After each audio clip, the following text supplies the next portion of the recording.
Good evening, everybody. On a cold and rainy night, a warm welcome to the Academy of Motion Picture Arts and Sciences.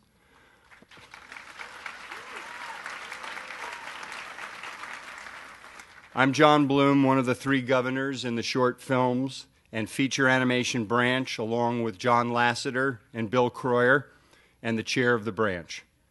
We're here tonight to screen this year's Oscar shorts in animation and live action and meet our nominated filmmakers. As I look around this sold-out event, I'm so glad you're here. Hell, I'm so glad the shorts are still a part of the Academy Awards.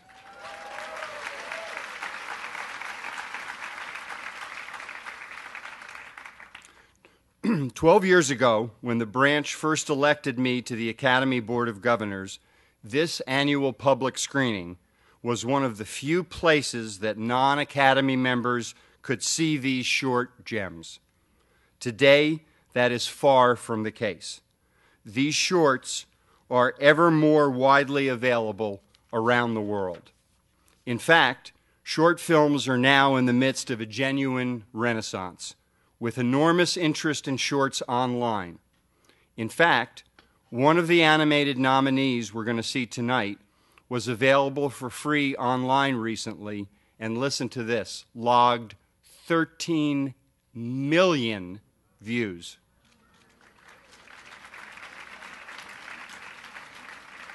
This year marks the 80th consecutive year that the Academy has awarded Oscars to shorts, and with good reason. We've had a record-shattering 181 eligible submissions, with 55 animated shorts and 126 live action in contention. By the way, this year, for the first time ever, at the suggestion of the Branch Executive Committee, the Academy has provided all 6,000 Oscar voters with a DVD of these nominated shorts to foster greater participation. And from what I'm hearing, Academy members are ecstatic. And speaking of making the nominated shorts available to a wider audience, that continues too at a record pace. Last year, the national theatrical release grossed over $1,700,000, better than half the nominated foreign and doc features. It ranked for the year 189th of all releases and 44 out of the top 50 indie releases, and continued our phenomenal growth rate of better than 33% annual increase. Pretty good. We guesstimate that last year more than 400,000 people paid to see the nominated shorts via the theatrical release, video on demand, and iTunes. And this year, of course, is even stronger, with the theatrical release crossing the $1,500,000 threshold yesterday, with over 400 theatrical bookings set nationwide in all major markets. Proof of the solid and significant interest in the Oscar shorts brand. Nominated shorts, which we view as the cream of the crop in the exploding world of short films. And as I preach every year, this is only the beginning. Consider this. With 400,000 paid viewers compared to Oscar ceremony ratings of 40 million, there remains room for continued enormous growth. If we are at 1% now, just imagine the potential. And come on, admit it. The Oscar show is more fun when you've seen the shorts and have a rooting interest, not to mention office pools. And as you will soon see, again this year, our nominated shorts are terrific and very special, which brings us back to tonight and our extraordinary Master of Ceremonies, here to lead the Q&As with our talented nominees. He has been a veteran of Wes Anderson's talented troupes since Rushmore, providing voiceover in Wes's animated The Fantastic Mr. Fox, and appearing now in Moonrise Kingdom, to say nothing of starring and co-writing The Darjeeling Limited. That, along with his roles in I Heart Huckabees, Marie Antoinette, Slackers, and Shop Girl. But he also has been active in shorts, most notably the outstanding Hotel Chevalier, also written and directed by Wes, and starring along with Natalie Portman. He's smart, he's funny, and he's here with us tonight as our host. Please join me in welcoming Jason Schwartzman.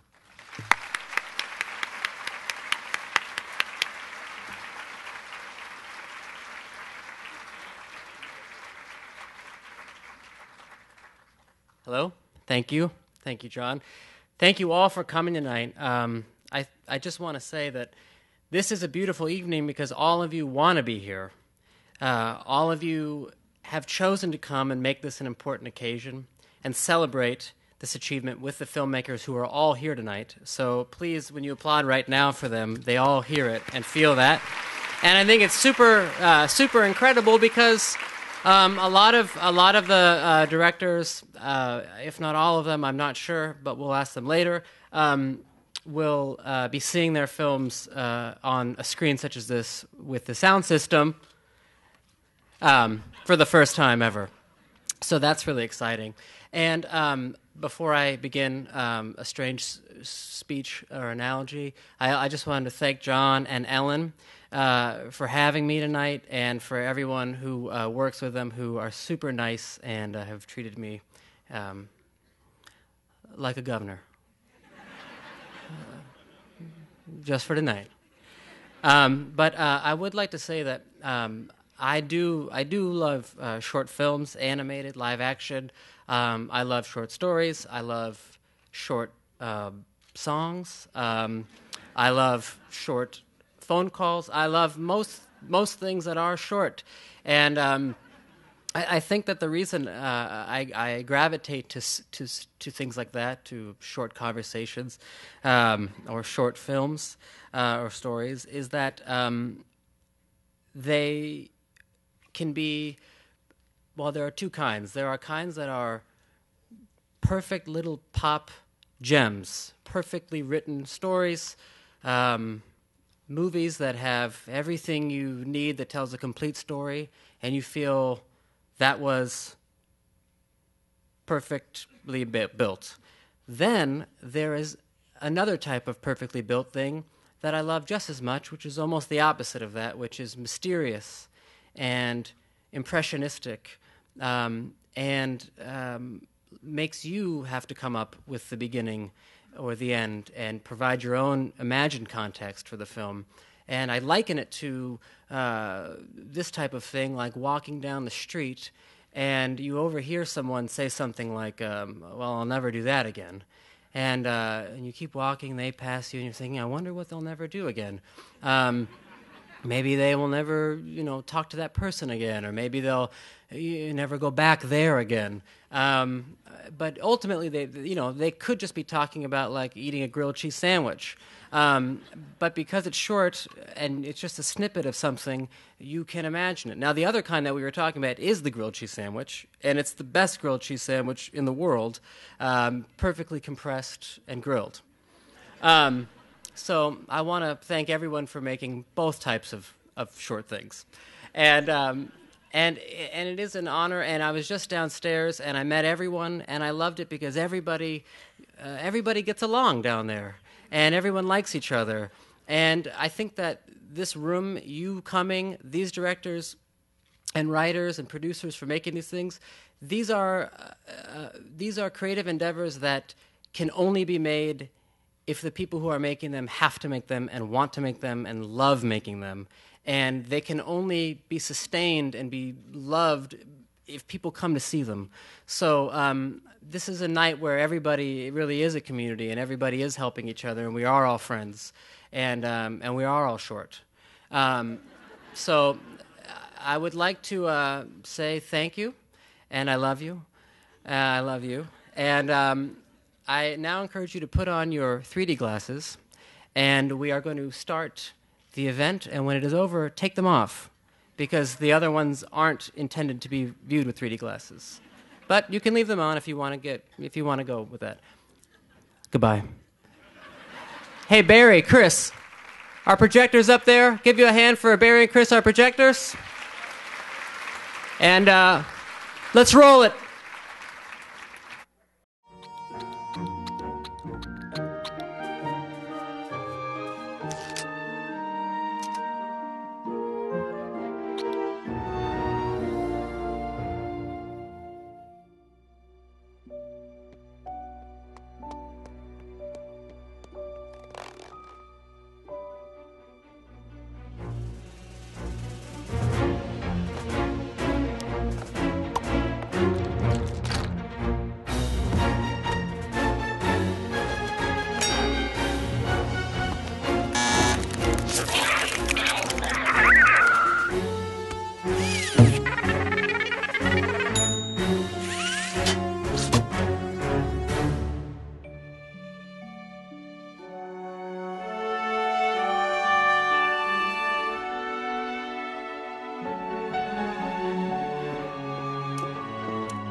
All right.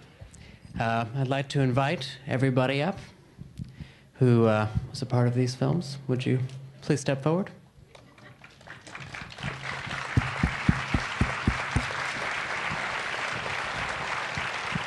That's awesome.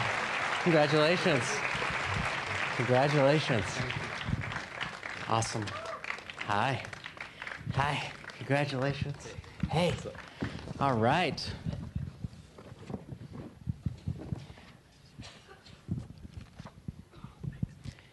Here are our nominees.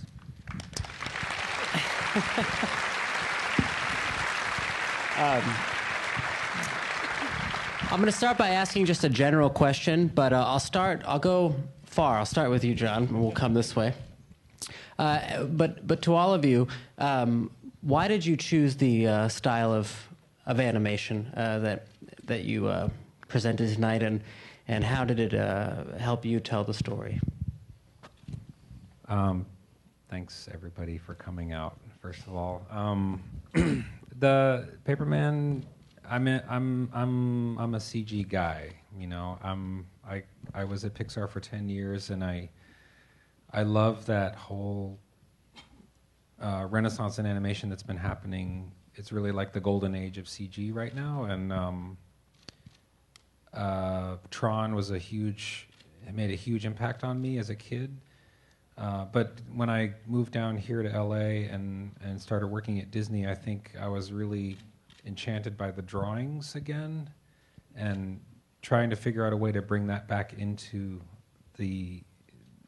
bring that line, that expressive line and hand of the artist back into the image again, resulted in trying to do that hybrid technique of bringing the two of them together. And to me, it's a way, it comes together in a way that I've never really seen before, and it's really the amazing engineering knowledge at Disney that made that happen. So, on Head Over Heels, we had this concept, of course, which you just saw, which could potentially have read. I think if we had done it in 2D, sort of with more of a dollhouse approach, I think it could have, hit the audience more on the level of an idea or a concept, and I really wanted it to have a magical realist feel with that this universe with upward-facing gravity was kind of a world that you could immerse the audience in. And stop motion has this really great, intensely textural quality. With this focus on these miniatures, it exaggerates the natural textures that they have automatically, and there's no extra work you have to do to get that. And I think that makes the world that these characters live in that much more tactile, and it lends this reality to the world that they live in. I'm with Fresh Guacamole. I just like making things with my hands, basically. That's the thing. I mean, I love the idea that you can put anything in front of a camera and photograph it and move it a little bit and create the illusion of movement. And that's just an exciting process to me. So in this film, I animated my own hands, making, guacamole. And then there's also, obviously, animation with objects as well happening there. So it's kind of a combination of the form of pixelation, which is animating the human body, and just a traditional form of stop motion with inanimate objects, which is really one of the oldest art forms in cinema. It's been around for 100 or so years. And I just love that immediacy of being able to say, here's the object, let's bring it to life. With Adam and Dog, I really wanted to describe Eden in a different kind of sense. And I think 3D animation and stop motion animation and 2D animation, they're not just different styles, but they really describe different worlds, and they describe different physicalities. For example, 3D animation, I think, is very exact in its portrayal of dimension and the space, as opposed to 2D animation, which I think there is a metaphysical, impressionistic, not exact quality to it. And with describing Eden, that's something that I wanted to do, that there was something metaphysical about this place, that it was more of a mental state rather than a real stage, and that it was this strong impressionistic quality of drawing that I felt like lended itself better to that world. So. Well, I did the Maggie Simpson short. It was originally going to be live action, but, a lot of the jokes didn't really play. We decided to go in a direction more pantomime, which we do in small areas on The Simpsons, but we decided to go totally pantomime to try something a little different. And also obviously going pantomime, Maggie's a logical choice because she doesn't say too much. And also from her perspective, which gave us a location that we borrowed from a show from way back when. The main difference is we were trying things in 3D, and so we thought something, like running down hallways would be great for 3D. Yeah, you're right. Hey, can I ask you two, John and David, because your films, were screened theatrically in many thousands and thousands of theaters. At what point in the process do you find out that you are going to have that, that you're going to be attached to a film in a theater like that? How does it affect the work? And why do you think studios do that? I think it's great that they do that. What do you love about it? Well, for me, when they're like, okay, go do Paperman, but don't worry about that it's going to get released anywhere. Don't get ahead of yourself, kid. Mm-hmm. You know?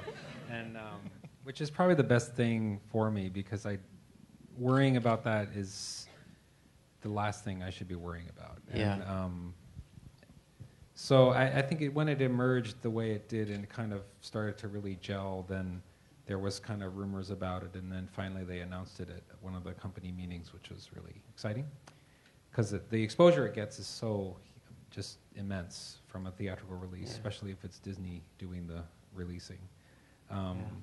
But what was the other part of the... Well, it wasn't even that great. It wasn't. It was. Your answer was better than the second part of my question, so we can leave it right there. David? Well, we started this process in this film 2 years ago, roughly around then. I was in a meeting with Jim Brooks, and can I mention three of the writers who are here? Yes. Al Jean and David Merkin and Michael Price are right there. Stand up. Why don't you stand up, you big guys? Well, they don't want to stand up. They're not going to stand up. At the beginning, then we weren't talking about theatrical release per se. It was sort of vaguely mentioned that maybe would happen, and we worked on it I worked on it for about a little less than 3 months, getting the reel together. We liked some of it. Some things we weren't crazy about it, and so we got us very excited. So we put it on the shelf for a while. We were so excited about it, and nothing much happened for a while. Every now and then something might be happening. Well, not quite. Okay, and then in March, things started picking up again, and because a film, Ice Age 4, was coming out, and they thought it might be nice to attach it to that. So that meant we had to do it in about 2 months. Wow. So, wow. Well, we can. That seems fast. Oh, it's fast. What about you two now? You tell me about, because you're the only two people up here two people representing one movie. Tell me about how your creative process and working together on Head Over Heels. Is it like it was in the movie? Is it? Sometimes did it play out that way? Fola was the producer, and I was the writer-director of the film, and we also have a huge showing of our crew here in the house, actually. Film is a collaborative process, and animation in some ways even more so, because you don't even have a single actor who can take credit for the performance. I mean, that's split across the animator, the voice actor, and the character designer. And I don't know, I think... working together, as from the director's point of view, working with the crew is wonderful, because it means you don't really have to generate all the ideas. You can focus on your responsibility, which I think as a director is to craft the experience of the audience. And so Foley, you in many ways you were, I think, that test audience many times. I would come to you with some idea, and you'd say, no, it doesn't work. Try again, And so it was great. Fola was. Yeah, why don't you talk about it? Come on, Fola. I'm talking. Well, Tim came to me with the concept of the right way up, upside down world, and so from there, he actually had an ending first. So we developed a story backwards. Oh. So we workshopped a script for about 4 months, although he didn't actually write a script, it was more a beat sheet. So we workshopped for that for about 4 months together, which was quite interesting. And then from there, we started working with our team of people, such amazing people they are, and old students as well. And we then spent the next 4 to 5 months sorting out the set builds and the puppet builds, and then from there we animated for about 6 months. Wow. So it was quite a hefty. So from concept. So what is that? Yeah, what is? From concept to delivery of the actual film, we had 15 months. Wow. And if we didn't do it within that time, we would not have graduated. So we were good, very lucky. I'm happy you all graduated. Everybody graduated? That's great. Everybody made it out. Congratulate. That's great. Pez, I have a question. So in your one, like you said earlier, referring to pixelation, you know, your arms, those are your arms, are in the short. What is that like physically on your body to do, to be stop motion? I mean, it seemed, the process of keeping something and then moving it in just the tiniest increments on a human body, it seems like it would be very difficult to do. Can you talk about how you did that? Yeah, I mean, I think it's just, I had to be a statue. I mean, it's like one of those people that, stand on the street and they hold their pose. Yeah. I just had to do that with my hands. And it was just hours and hours of standing there, recreating a natural movement, the way that a knife is, brought down on a cutting board, or, how you manipulate, very specific ways to manipulate an avocado. Yeah. It's hard. I mean, it's time consuming, but also physically taxing in the sense that, sometimes I have to skip meals, and you're like shaking, and you're like, there's a couple of times I can't do this. You can't shake and stop motion. That's not right. But it's really difficult because if you leave to go get lunch, it's very, very, very difficult to get that exact point back to continue your shot. So it's kind of like we would just go on these like enormous binge lunches, and then just come back to the studio and just like shoot for like 9 hours. Who is we? How many people are? I have one co-animator. His name's Dylan Markey. He's here. Dylan, raise your hand. Stand up. Say hello. Hey, Dylan. Congratulations. And this was like putting two guys in a locker room for 4 months. So,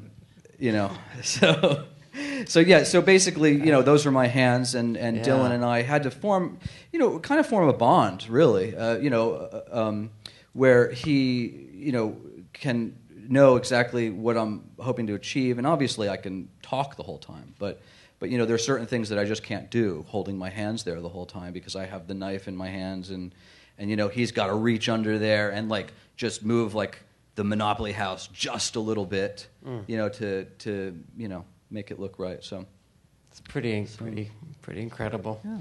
And Mickey, I have a question. When I looked at the credits again, noticing tonight, you see so many names repeated, and the feeling I got, and from what I read a little bit about, is the film took many years to make, right? Yeah. Like 5? 2.5, but mainly. That's after basically hours. half. Yeah. That's half of 5. Yeah. I'm going to round it up. So it took him 5 years to make this movie, and this honestly is a question. I don't mean to seem naive, and please, everyone else can answer too if you care to. But this is a film that takes a long time to make, and you're making it during off hours and things. Yeah. Can you talk about how you keep the people with you working for that long on something? And it's talking about what I was saying earlier about, like, you have to love something. These movies get made because the people you love them and they have to be made. And it's about like friendship and people all working together. Can you just talk about like just the actual process of how you keep people for so long working on something? That's a really good question. Thank you. Well, the answer is they have to work on it because they're my friends. Right. There's no other. I mean, they're all here. I don't think there is any other way. So, all right. I mean, I don't know what else. Is Baxter out there? Sorry? Baxter? No, he's not here. That's the one guy. Yeah, well, I don't know what else friendship means other than someone working for you. That means the same thing to me, so. But it doesn't go the other way around, so it's only... Yeah. I'm an only child, by the way. Yeah. But yeah, Glenn Keane, for those of you who don't know, Glenn Keane and James Baxter are kind of huge, legendary names in the animation world. And fortunately, they're not my buddy friends, although I would like to call them best friends. But they pretty much, like everyone else on the film, they kind of volunteered to work on the film. And everyone did as much as they could, as much time allowed, like little bits here and there. But without them, I couldn't have done it. And so the key was to not pressure them or push them too much and buy them lots of lunches and be really nice and occasionally cry. Okay, very occasionally. That was my weapon. So, well, anyways, that concludes the animated interview symposium, and there's a 10-minute break where you can leave, you can stay, you can leave.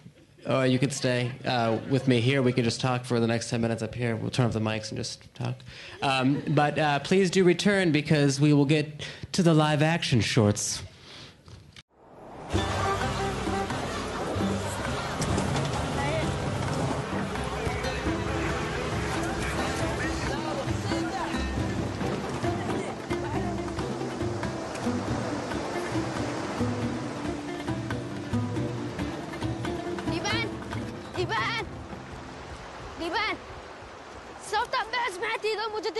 أوين تجنا محيي لأمريكا يا ليبان شذا لا خسارة أي حوارة أسد الله تقو كحمل روح كله شكاله بان وما بهن تلا هذا وين رتانك وح مكعابيا عادي هذا سحل وهلينين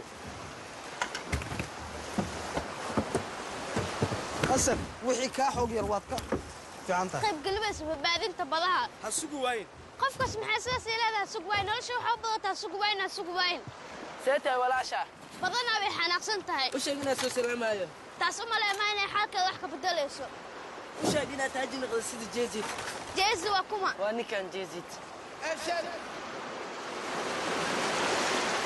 mugta odaga inuu kan jeclan wuxuu aaminsan kalluumaysatada kalluun qabto maraakiibtan say soo qaso lacag madax fuusha ah waa ninka kaliya Soomaali sidaas wax u dareensan waa laga yaabaa laakiin ninkan waa jecel ashad aka baxa ma salaam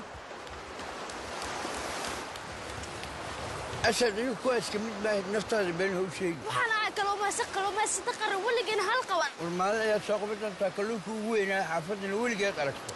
ولقى أساس يا هذا. هو أساس تبى سبق يا إيشك. أنا ما لين دولة سكفت ما يعني. والوالد قال لي سايب بروح المركز صباح ذي كلام موجود ويكعسوني. أساس ما نقد أنت مال أنتو. ها لقى يا أبي فيل برمانته وإحنا ساقبته. الله حياة ومجال كانوا بيروحوا أنا نقول 16 كيلو.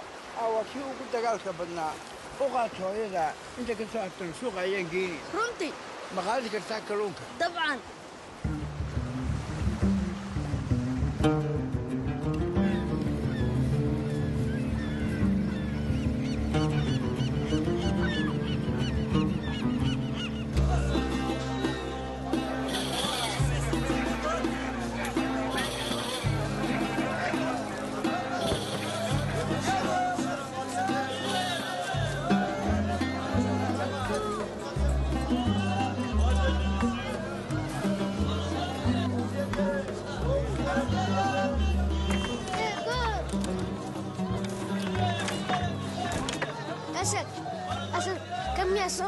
ما واحد جت الرستو يصير هابا يا محمد لو دبيتها وحشة قطر نصيبك أحمد جبسي ما أنت ما نصيبك ما أعرف اللي محبوب حين هول وأما قلت إننا نقطع بقول بس ده بحسين حين ودرع رجل ورقصنا دون تسنا صارنا هذا يا إهد أذيك أسد كم صوت مايا إن بدن أياك موجود الليبان إن بدن أياك السبسنة وبربرتو مركل لا سمعنيga asad kalmiya soo qabatay maya beema iska sheeto ku hadaag lahaayeen markii baa inkar ayaa ugu dhici lahaay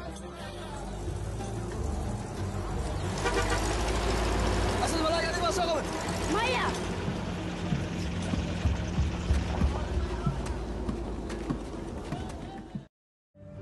agata no ma madam chimeesho tagay dunklis kitana bay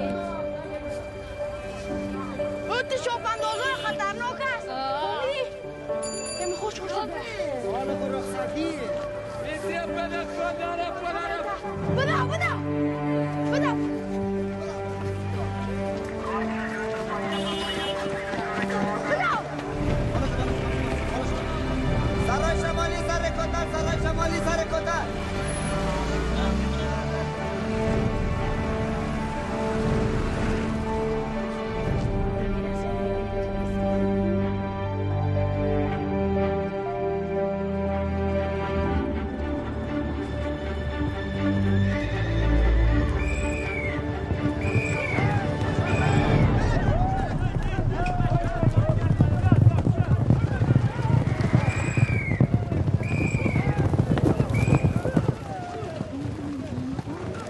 انا قرب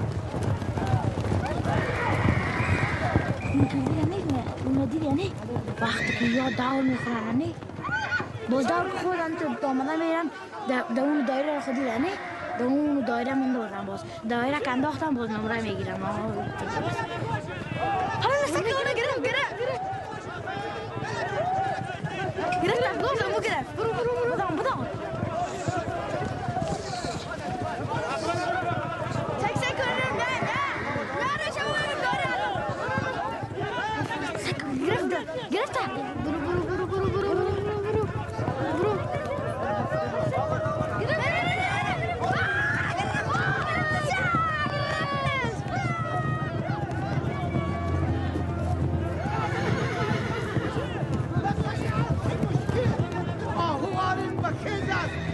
وارن به سیل است خرگوش وارن به رد است روه وارن به تاب است کاپاندازای افغانستان ما یا مثلا سمت شمال سمت جنوب سمت غرب کلش کاروان است دیگه یک سکسک لازمه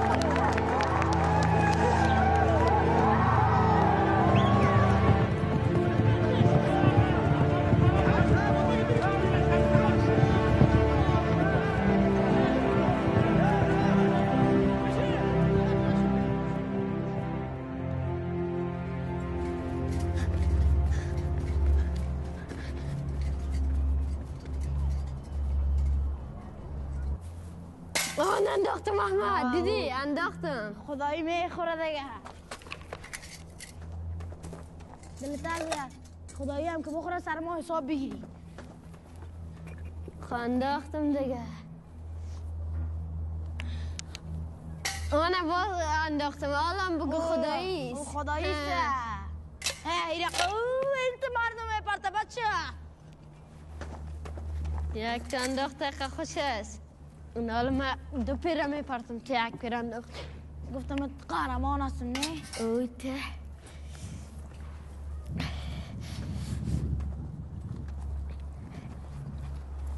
میفهمی؟ یک روز من خود یک چاپانداز شدم تو چطور میتونی یک چاپانداز شوی؟ دلت از دیگه بس نام را در میسپندیگری تیر کنم ها؟ همین تو فکر میکنی؟ تو که یک از داری اگر میخوای چاپانداز شی باید یک از داشته باشی ما وقت فکر از او کردیم باز یک روز خواد دیدی که کاکا جاجی پیش کل مردم نام را بلند خواد صدا کرد باز نامم در تاریخ بزکشی خواد ثبت شد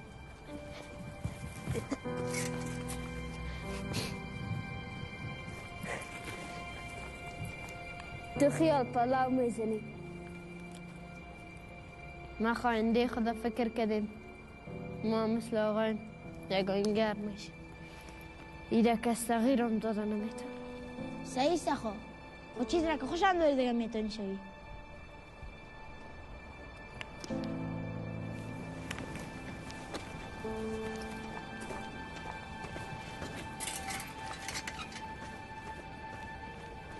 بیا که برد نشان بتون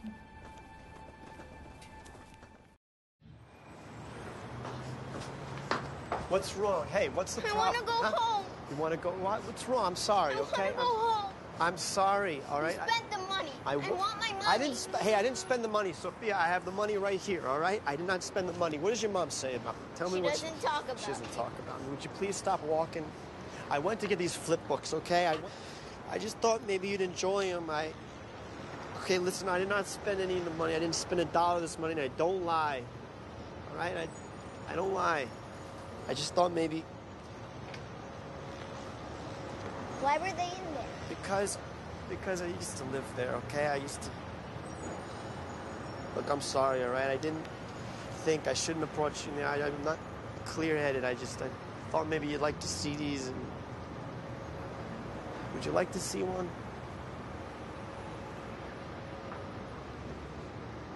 Right here, see? She got shot by an arrow. Yeah.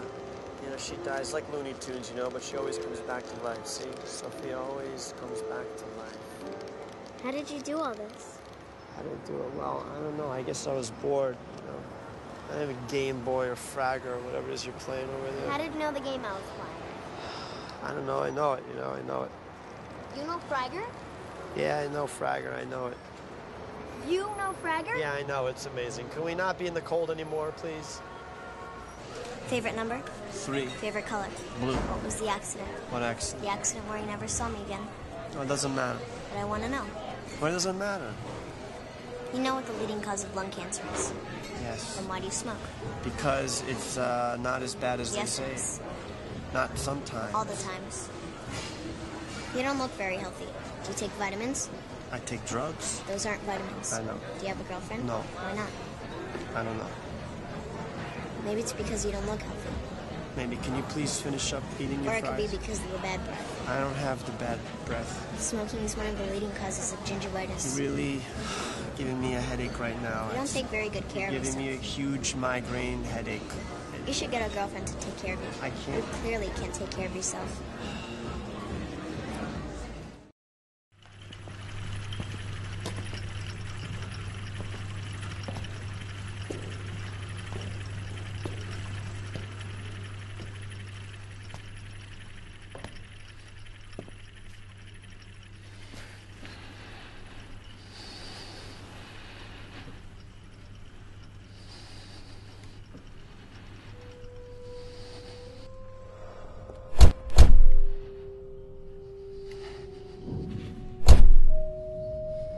Meneer Rijks?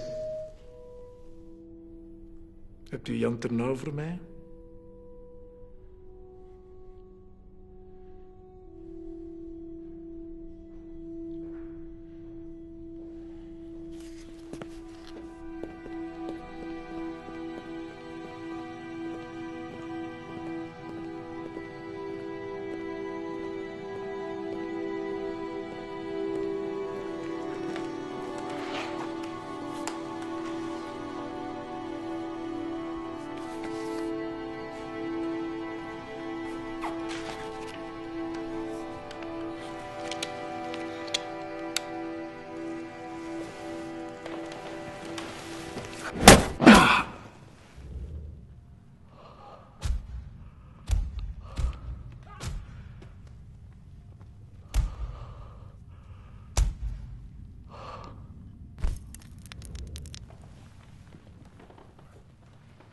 Fantastisch, meneer Rijks. Natuurlijk nog wel het werk van een beginneling, die Kassovitz, maar toch wel een sterke compositie, een prachtige combinatie tussen angst en lijden, tussen passie en vorm. Ja, wat een energie ook. Hè. Het doet mij echt spijt dat ik u binnenkort moet missen, meneer Rijks. Maar u kunt nog altijd blijven. Nee. Maar waarom zo vasthouden aan het leven, meneer Rijks? Dat beetje geluk tegenover al dat lijden, die pijn. Ik kan u de ware schoonheid van de dood laten zien.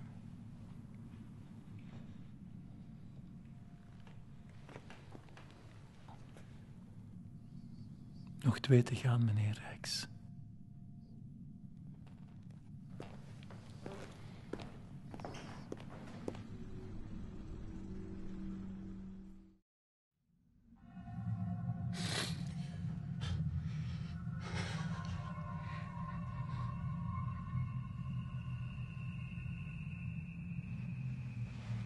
Bonjour Henri. Oh, qu'est-ce que vous faites ici? Oh, je ne me sens pas bien. Ils m'ont dit que ça devrait vous passer. Où est-ce que je suis? Qu'est-ce que vous m'avez fait? Ça va aller. Maria, qu'est-ce que vous avez fait de ma femme? Où est Maria? Calme. Qu'est-ce que vous m'avez fait? Ah! Non, laissez-moi sortir d'ici. Maria! Maria! Laissez-moi sortir. Qu'est-ce que vous voulez? Hein?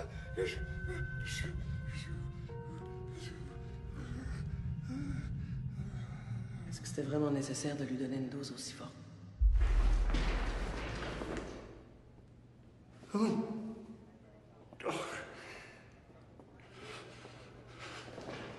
Oh.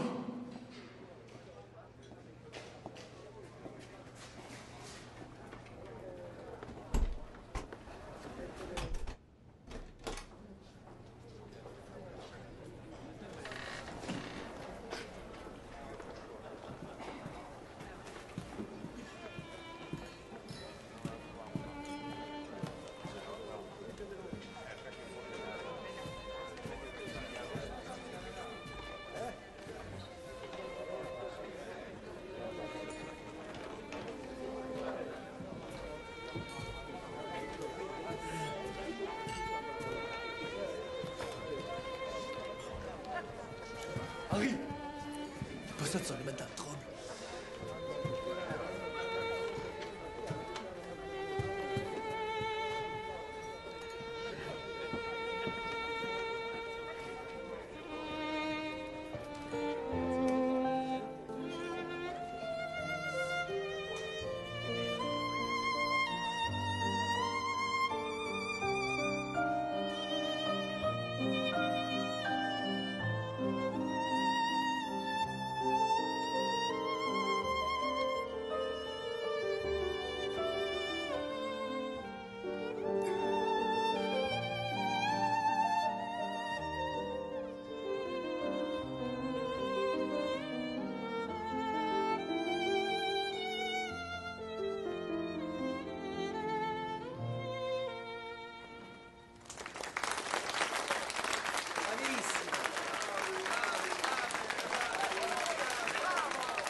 Signore. Maria. Piacere. Mi chiamo Henri. Vous êtes exceptionnel. Grazie mille. Signora, signore, una fotografia.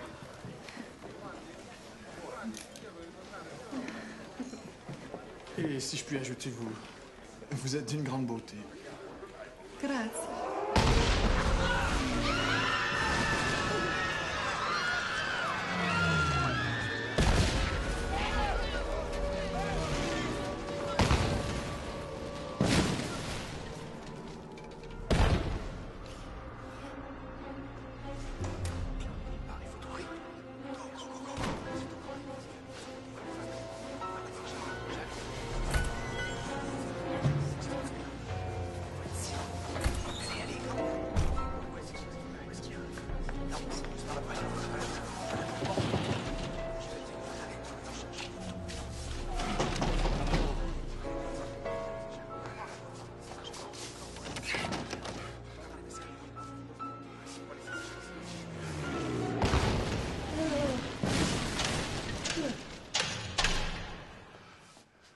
Henri. Qu'est-ce que tu fais ici? Faut pas que tu te laisses faire, Henri. Faut que tu te battes. Pense à Maria. Pense à Nathalie. Nathalie? Oh, Nathalie, oui.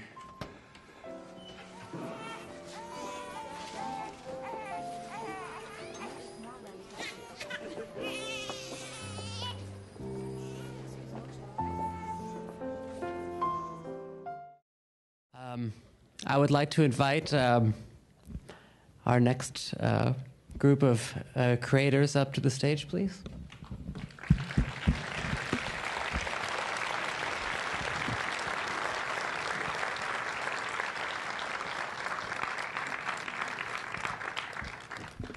Hey, awesome. Yeah, awesome.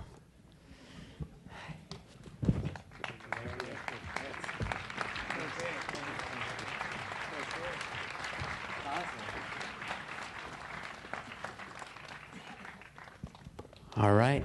Congratulations to our nominees. Great movies. Very powerful, very beautiful. So thank you.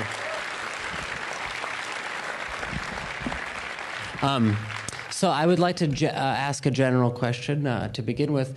What appealed to you about the short form medium and making a short? What was it about it that made you decide to make one of these? Sure. Well, in this case, it was putting a lens on Somalia. Difficult place. I would say probably not the commercially biggest film market, the U.S. And to try to give some insight into their world. So there was no better place to start, I think, with a short, which could sort of open that world up to people to see. Great. Well, when we conceived this idea, my colleague and friend Martin Rose in the audience tonight came to Afghanistan to visit me. I'd been in there since 2008, and I'd seen a country I did not expect, that I hadn't seen on the news. And so we ran around and looked at all these locations in Kabul and decided to write a film, and this film sort of poured out of us and it was a small story about two kids coming of age. And we considered doing a feature, but we thought that, due to logistical challenges, which I'll let my incredible producer Ariel here talk about, we thought that, taking a short film and making that well was better than trying to bite off more than we could chew. So we were already in over our heads, so we thought we'd try and keep it short and see what we could pull off. We didn't know what we could do there. It was an experiment, and so we thought this was the right way to get into it. Great. Well, the reason that we made a short film was because it was all we can afford. Can't really afford to go much beyond 20 minutes for what we're doing. My producer, Damon Russell, is here, and he's fantastic. We've done a couple short films together, and Curfew was something that was important to me to tell, and he said, I don't think you should do it for a variety of reasons. It was going to be tough to pull off, but we did it, and that's something that I think we'll be proud of, because I don't know if it can really be a feature. So short film is good for what it is. Especially if it's called Curfew. Right, exactly. Yeah. You only got a time get it home early. Yeah. Yeah. I think for me, it was also a bit finding the challenge to tell a story in 20 minutes. Without us, it was Death of a Shadow. And trying to convey this certain emotion, this certain story, but in a short amount of time, and which was a very challenging thing to do. Create a little world in 20 minutes is a feat that you have to really work at, and a lot of the people here are very accomplished in that, and I hope at least we could do that with this film. A bit the challenge to tell this story, which was a bit complex to some extent, but also something that I felt could be told in 20 minutes and not more. So that's why we chose a short form. Yeah. And as far as Henry is concerned, well, the point of view that I wanted to show from Henry's point of view of Alzheimer's and all, I thought when I started writing it, it sort of completed itself, just that aspect of it. And in about 21 minutes, and like Sean said, also everything was sort of coming out of my own pocket. So a feature would have been quite. it was already a huge challenge to make this film, and it was a lot of fun. But to tell the story the way that I wanted it from this aspect, from that point of view, I said what I wanted to say in about 21 minutes.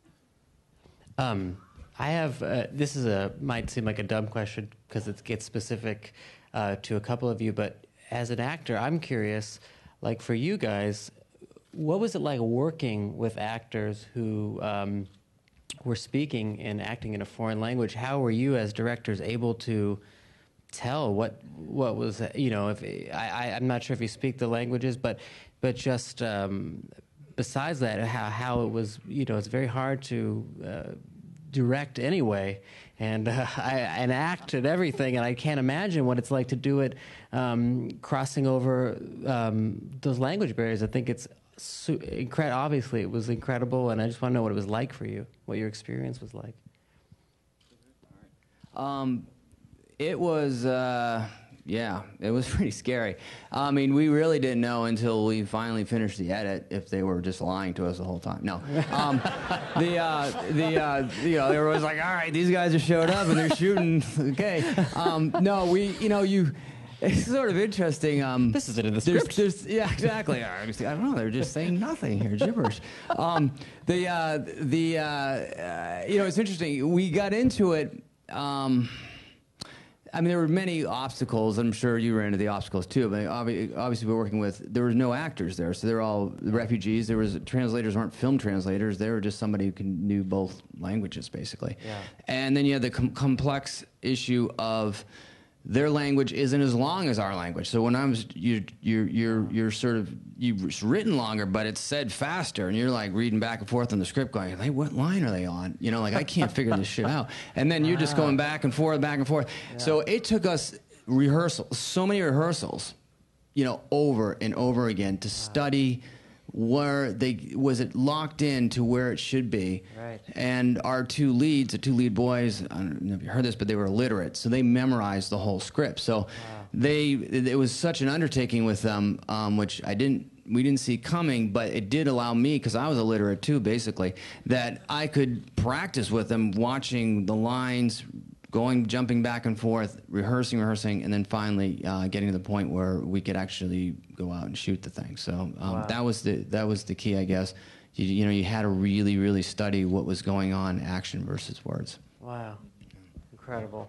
Yeah, we actually had the opposite problem in Dari. They speak longer than we do, so to say hi, my uncle lives in a house and it's like 5 sentences. But I've been living and working there since 2008, doing documentaries. And actually, my Dari is not as good as it should be. Ariel has been there the same time, and he speaks fluently.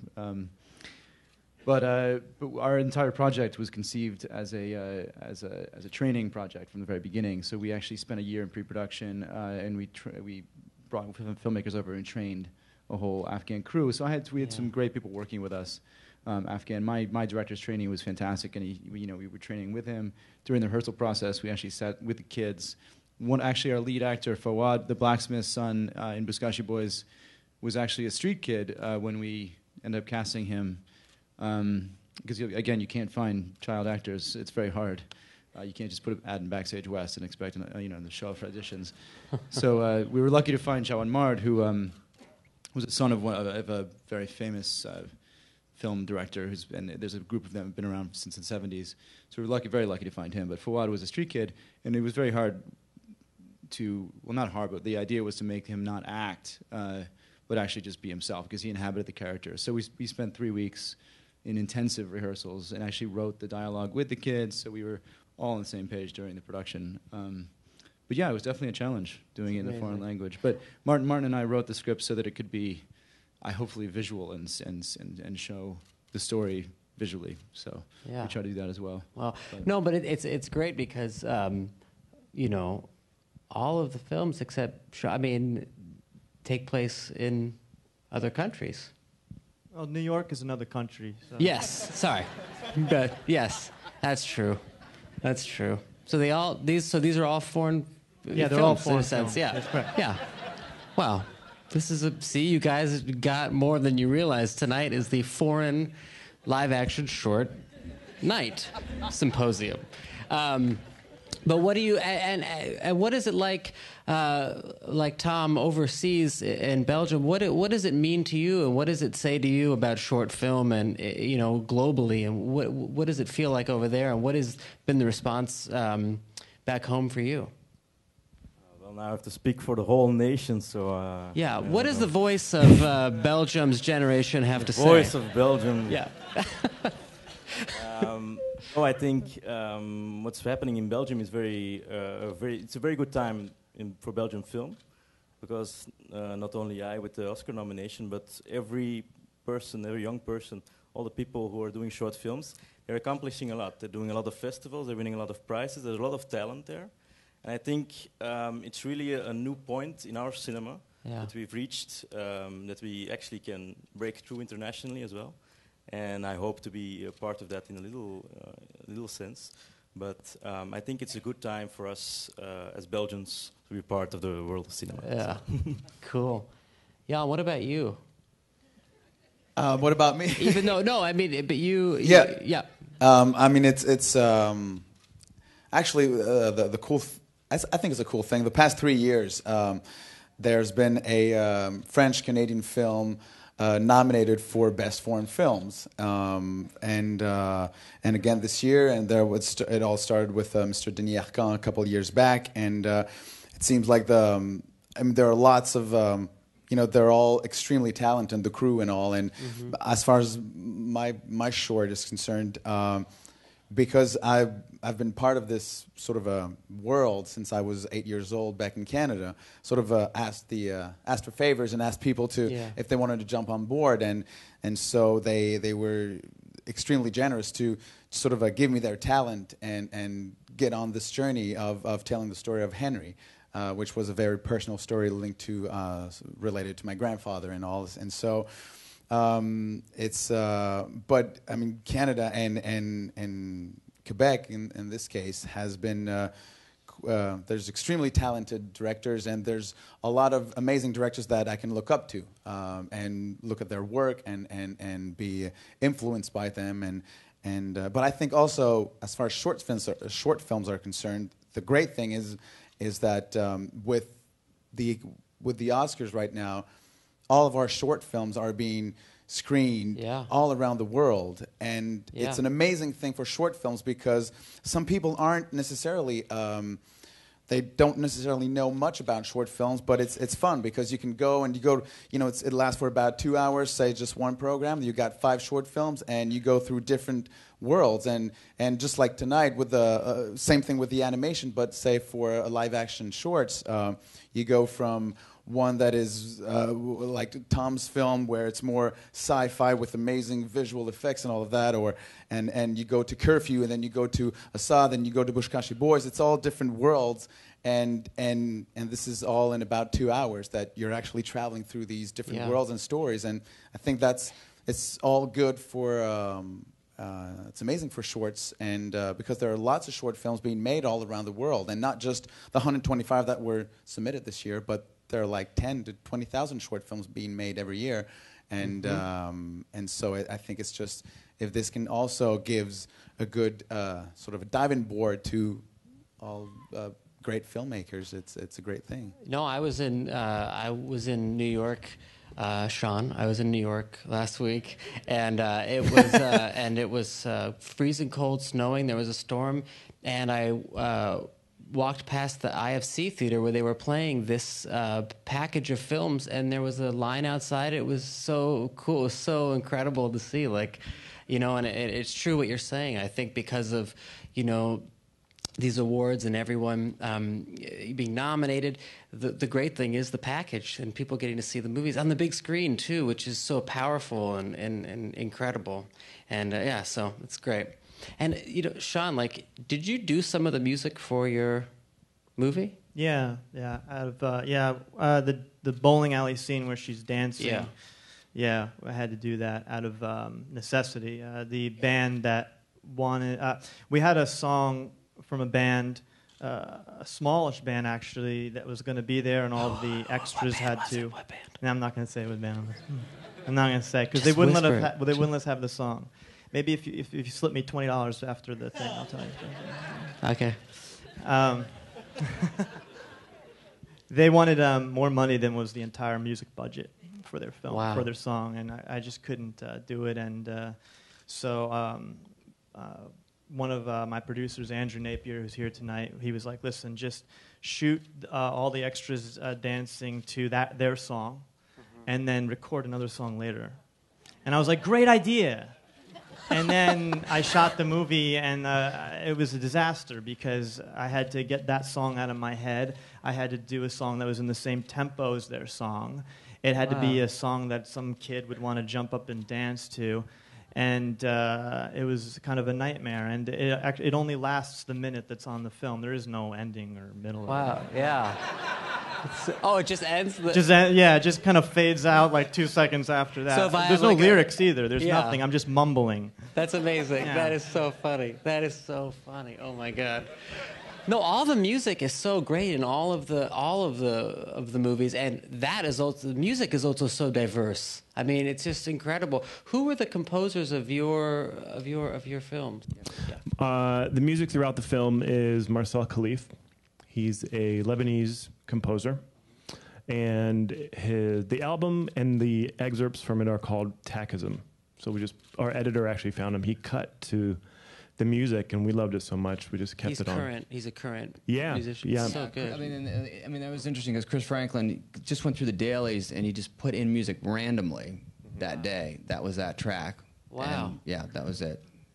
So beautiful, so effective and powerful. What about you? Yeah, we were incredibly lucky to have a composer named Jim Dooley do our music. And is he here tonight? No, he's not here tonight. He's not.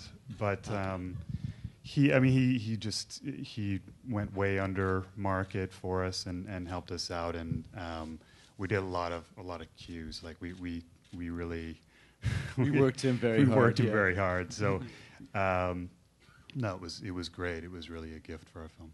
Yeah, he was amazing. The composer of Death of a Shadow was Raf Keunen, and he's also the one who made the score for Bullhead, who was last year nominated as a foreign language film here at the Oscars. Wow.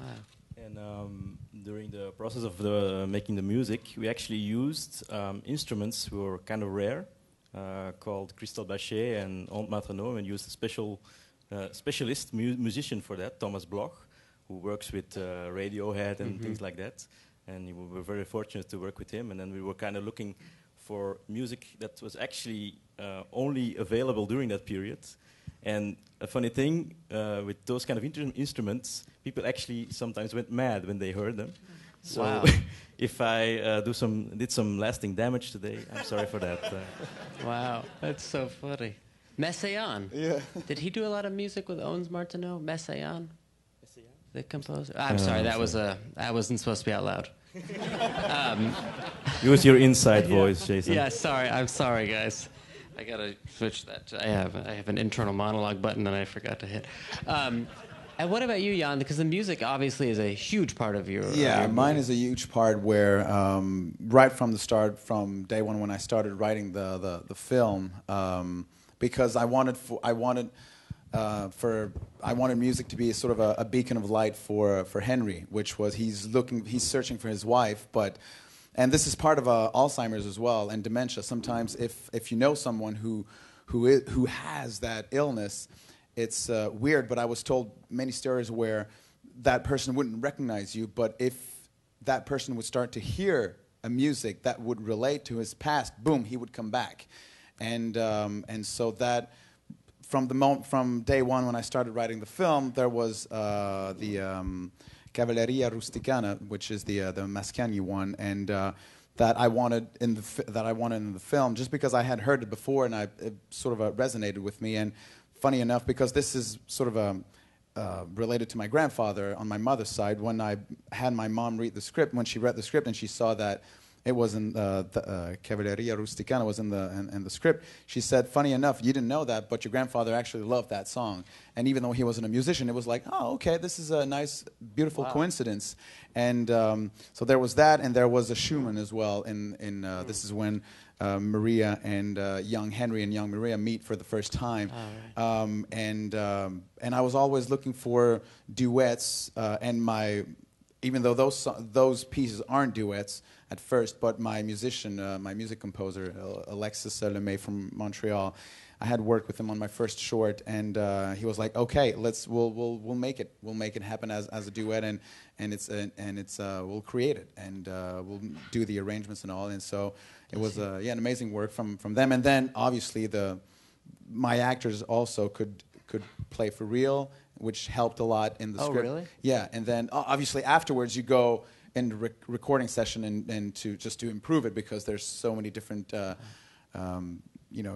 things here and there during the shooting days. But my actors, that's one of the other things that I wanted, was for them to be, especially the young ones, to be as realistic as possible. And so music was it's a beacon of light, sort of the beacon that directs Henry towards, I guess, looking for his wife and towards the end of the film. Okay, well, I'm going to ask one last question.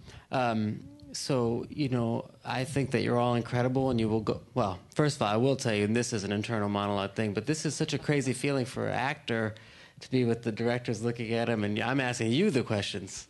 This is a great feeling, I must tell you. And like downstairs, you guys were so excited, and some seemed nervous. I was like, this is great. This is so unusual, and I don't want it to end. But it has been a long night. But I must say, selfishly, it's really you see what it's like to be to be one of the big stars, maybe, that makes a director nervous. And one of the couple out there, it makes them. It's pretty great.